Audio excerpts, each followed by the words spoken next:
నేను ఒక్కటే చెప్తా ఉన్నా, చంద్రబాబు నాయుడు చేసేటటువంటి అకృత్యాలని, దుష్ట రాజకీయాలని, ఆయన సెట్ చేసేటటువంటి అన్వారెంటెడ్ ప్రెసిడెంట్స్ ఏదైతే ఉన్నాయో ఇవన్నీ కూడా భావితరాలకి చేటు చేస్తాయి.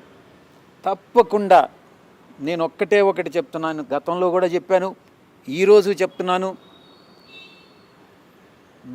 నేనంటూ తిరిగి రాజకీయ రంగ ప్రవేశం చేస్తున్నాను, మీడియాలో ఎంటర్ అవుతున్నాను. చంద్రబాబు నాయుడిని డెఫినెట్గా ఎండగట్టి తీరుతాను. నేను గతంలో పార్లమెంటు ముందు చెప్పినట్లుగా చంద్రబాబు నాయుడు ఇదే రాజకీయాలని, దుష్ట సాంప్రదాయాలని, దుష్ట రాజకీయాలని కానీ కొనసాగిస్తే అధికారంలోకి వచ్చిన తర్వాత తప్పకుండా చంద్రబాబు నాయుడు మీద చర్యలు తీసుకోవడం జరుగుతుంది అని నేను పదే పదే ఒక్కానించి చెప్తా ఉన్నాను. మీరేదైనా